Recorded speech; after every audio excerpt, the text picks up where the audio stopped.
Salmos 21 al 25. En el episodio de hoy veremos y aprenderemos un poco más sobre quién es el buen pastor, porque seguramente os suene que hay un salmo muy famoso y muy conocido que veremos en el episodio de hoy, que es el Salmo 23, el del buen pastor. Entonces, para introducir este episodio, me gustaría comentaros qué es un pastor, según la Real Academia de la Lengua Española. Dice, es la persona que guarda, guía y apacienta el ganado, especialmente el de ovejas. Por lo tanto, si nos ponemos a pensar en qué hace un pastor, pues él guía a sus ovejas, se encarga de que todas vayan a una, es decir, a que ninguna se pierda, a protegerlas ante cualquier peligro. Se encarga también de proveerles el alimento, la bebida, todo lo que necesitan para vivir. Y pues él es como la figura del líder, por así decirlo, ante las ovejas. Entonces, pues hoy aprenderemos más aún sobre quién es esa figura del buen pastor, porque pastores hay muchos, pero hay uno muy especial que es el buen pastor. Así que bien, empezamos por el Salmo 21, que este es un salmo mesiánico, es decir, habla proféticamente sobre el reinado de Jesús, que he de decir que mientras leo este tipo de salmos es muy fuerte, porque es como esto lo escribió David, y de David hasta que llegó Jesús pasaron muchísimos años, y es muy fuerte el ver cómo David sabía, o sea, Dios le dio esa inspiración, todo lo que iba a pasar en unos años, y justamente no con cualquier persona, sino con el mismísimo Hijo de Dios, con Jesús. Entonces este salmo, una curiosidad de este salmo, es que es citado por el apóstol Pablo en Romanos, capítulo 15, versículos 9 al 12. Y bien, pues básicamente este salmo de lo que se trata es una canción de triunfo y exaltación a Dios por la victoria que pues él concede a su rey, que esta victoria era la de Jesús sobre sus enemigos, la victoria de Jesús sobre el mal. Y si recordáis, el último salmo que estudiamos, el Salmo 20, que está en el episodio anterior, pues hablaba de que todo el pueblo pedía por el rey, por esa victoria, y oraban todos juntos por el rey y por el pueblo, porque iba a venir una guerra. Entonces ahora se ve cómo pues obtienen esa victoria, o sea, está seguidito del otro. Y bueno, ¿qué más cosas nos cuenta este salmo? Básicamente el salmista lo que hace es como dar gloria a Dios, y que todo lo que han conseguido es gracias a Él. Le otorga a Yahvé todas sus victorias porque ellos oraron previamente para que pues obtuviesen una victoria, o que por lo menos Dios fuese justo. Entonces, en el versículo número 3, dice, le has concedido el deseo de su corazón. Versículos 7 y 8, lo llenas de alegría en tu presencia, porque el rey confía en Yahvé, por gracia del Altísimo no vacilará. Aquí me quedo con que, primero, que Dios nos llena de alegría, en su presencia sobre todo, y el confiar en Dios, porque al final este salmo, si pasamos a concluirlo, se nos invita a confiar en la justicia y en la bondad de Dios.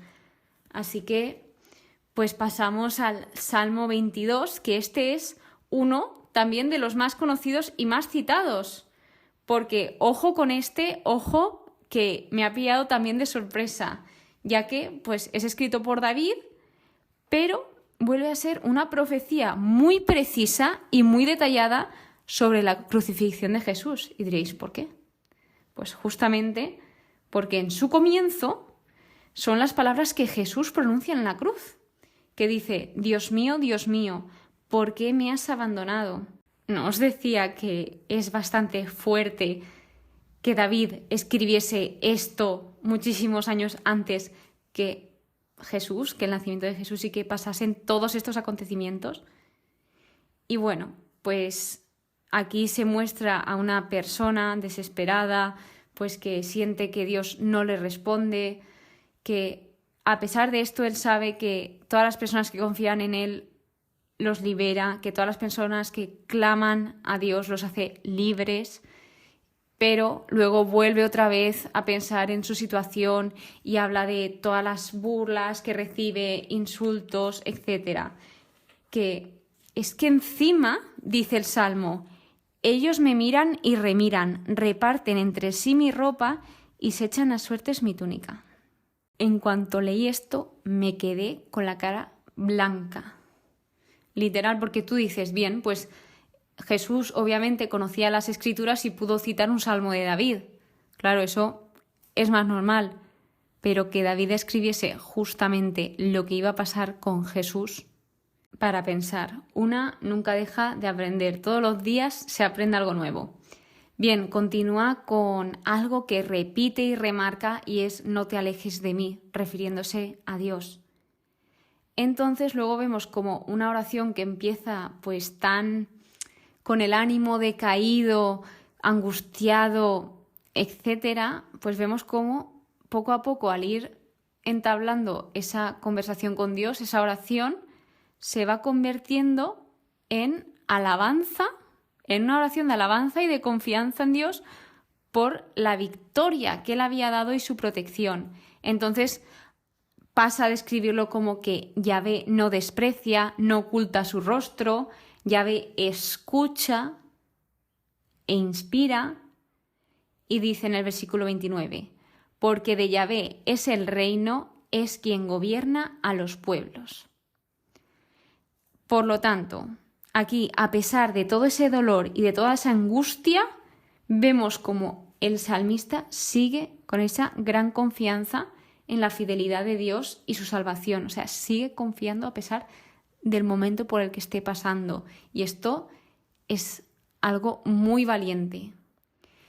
Y bueno, como podéis ver, la palabra confianza en los salmos es de lo que más, entre confianza, justicia y salvación, estoy viendo que es lo que más se repite y en lo que más se centra. Y sobre todo, bueno, concluimos este Salmo 22 viendo que hablaba de la persecución que sufrirían los justos, pero al final, lo que hemos visto del final, da una esperanza en la victoria final de Dios, que a pesar de que a los justos les pasen cosas no tan buenas, finalmente se hará justicia, porque Dios es un Dios justo. Así pues, pasamos al Salmo 23, el buen pastor. Como os decía al principio de este episodio, es uno de los salmos más conocidos y más amado, además de que es uno de los más citados en la literatura y en la cultura popular. También he de decir que este salmo se suele leer, es típico que se lea en funerales o en momentos de angustia, de incertidumbre, y todo esto con el propósito de consolar. Y otra de las curiosidades es que millones de personas han memorizado este salmo. De hecho, cuando empecé a leerlo, yo me sabía algunos trozos, y no porque me lo haya estudiado, sino porque en las Eucaristías, en las misas, suele ser muy típico. Entonces, pues, ¿qué vemos en este salmo? Lo primero de todo, la preocupación de Dios por los justos es la de un pastor con sus ovejas. Entonces, ¿quién es ese buen pastor? ¿Quién es el buen pastor? Yahvé es mi pastor, nada me falta. El buen pastor es Yahvé. Por lo tanto, si tenemos a Dios, como dice el salmista, como dice David, nada me falta, porque Dios guía y provee, nos guía y provee todo lo necesario, todo lo que necesitamos. ¿Y qué nos transmite este buen pastor? Y esto también se refleja en lo que debe de transmitir un pastor a sus ovejas. Pues transmite tranquilidad, reparación, recargamos nuestras fuerzas con él, seguridad. O sea, sobre todo seguridad. De hecho, dice en el versículo 4, ningún mal temería porque tú vienes conmigo.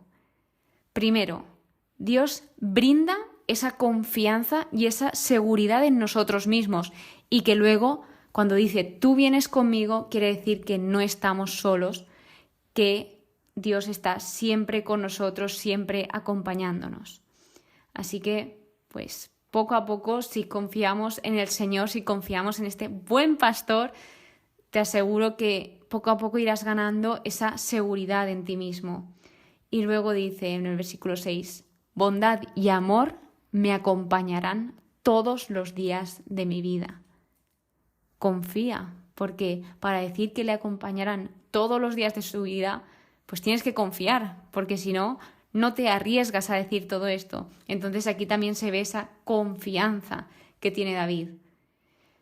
Bien, pues, ¿qué otras cosas podemos ver aquí? La relación personal que tiene Dios con el salmista, porque se ve que es una relación muy cercana y que luego Dios nos cuida y nos protege en cada momento, en cada circunstancia.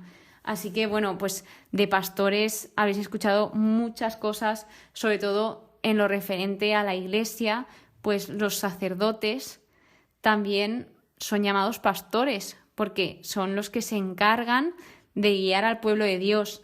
Pero este término es más común en la iglesia cristiana, no en la católica. En la católica lo normal es sacerdotes, que también se puede decir pastor, pero sí que es verdad que si tú vas a alguna iglesia cristiana protestante, pues ellos sí que tienen a la figura del pastor y pues es como el sacerdote, pero no es nada igual que el sacerdote, es muy diferente, pero esto ya sería otro tema y aún no estoy preparada para hablar de ello. Entonces, poco a poco nos iremos formando e iremos transmitiéndolo y compartiéndolo con vosotros. Pasamos al Salmo 24, liturgia de entrada en el santuario. También escrito por David. Todos los que estoy citando están escritos por David. Entonces, este salmo, ¿qué es? Es una alabanza y una exaltación que se hace a Dios como el Rey de la Gloria. Y esto se canta en una canción que la aprendí el año pasado en el Camino de Santiago. Ojo, ojo. Entonces, ¿aquí qué se ve? Pues que nos transmite que Yahvé es creador y el propietario de todo, y se hacen preguntas retóricas que me encanta cómo las plantea y cómo las responde. Por ejemplo, la primera dice, ¿quién subirá al monte de Yahvé? Como refiriéndose a quién estará en la presencia de Yahvé o quién habitará en esa casa de Yahvé. Entonces dice, el de manos limpias y corazón puro, el que no suspira por los ídolos ni jura con engaño. Y esta persona logrará la bendición de Yahvé. Y también en otras traducciones pone el perdón de Yahvé, esa misericordia que tiene Dios. Entonces se refiere a la generación como la generación que busca al Señor, y se refiere el buscar el rostro, es buscar su presencia, estar en presencia de Dios. Y luego vuelve a hacer otra pregunta retórica que dice, ¿quién es el Rey de la Gloria? Yahvé Sebaot, que lo describen como el fuerte y el valiente. Esta canción se suele cantar como, para lo que sé, es la de, va a entrar el Señor, Él es el Rey y la Gloria, de la Gloria. Así es. Y luego, bien, como conclusión, pues este salmo se dividía en dos partes. La primera, enfocada en la soberanía de Dios como creador del mundo, y la segunda parte, la que acabamos de tratar ahora, está enfocada en la pureza y la santidad que se requieren para acercarse a Dios. En conclusión, el Salmo 24 se relaciona con la entrada triunfal de Jesús a Jerusalén, ojo ahí, y otra curiosidad es que es recitado en Rosh Hashanah, que es el Año Nuevo judío.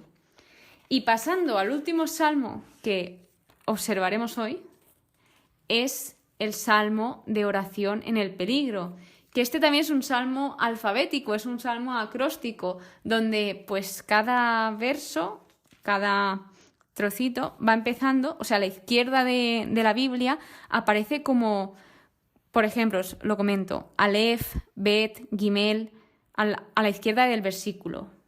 Y esto es las letras del alfabeto hebreo. Entonces, pues, cada verso va empezando por esa letra. Obviamente, pues, la traducción no es la misma porque está en español, pero sí que el alfabeto hebreo está escrito tal cual y me parece súper interesante. Esta es la oración de fe del pecador confiado, donde también se divide en dos partes. La primera parte es una petición a Dios para que le enseñe y le guíe en el camino correcto, porque el salmista David lo ansia con todas sus fuerzas el seguir en el camino del Señor, porque sabe que es el mejor camino que puede seguir. Y la segunda parte se centra en la confesión de fe y la expresión de confianza en su Dios. O sea, es que la confianza se remarca, creo que de momento no hay ningún salmo que no trate sobre la confianza. Entonces, ¿qué comentaros de aquí? Que primero nos deja claro que quien confía y espera en Dios no queda defraudado. Le pide que le muestre, que le enseñe sus caminos, que le guíe y le proteja fielmente en su verdad y ante sus enemigos, que le proteja. Se refiere a Yahvé con que su bondad, su ternura y su amor son eternos. Y dice en el versículo 7, de mis faltas juveniles no te acuerdes, acuérdate de mí según tu amor. Que esto más adelante veremos cómo esa oración también se transforma y de hecho se dice en las Eucaristías. O sea, no la misma, pero poco a poco va cogiendo forma. Luego se refiere a Dios como bueno y recto y dice, amor y verdad son las sendas de Yahvé. Por eso David quiere ir por esas sendas, porque son las sendas del amor y la verdad. Y luego de esto lo que hace es pedir perdón, porque se siente muy mal, y se puede observar si lees el Salmo, por sus pecados. Además de que reconoce su propia debilidad y su necesidad por la gracia y misericordia de Dios. Porque al final el pecado lo que hace es alejarnos de Dios. Entonces David ansiaba esa gracia y esa misericordia.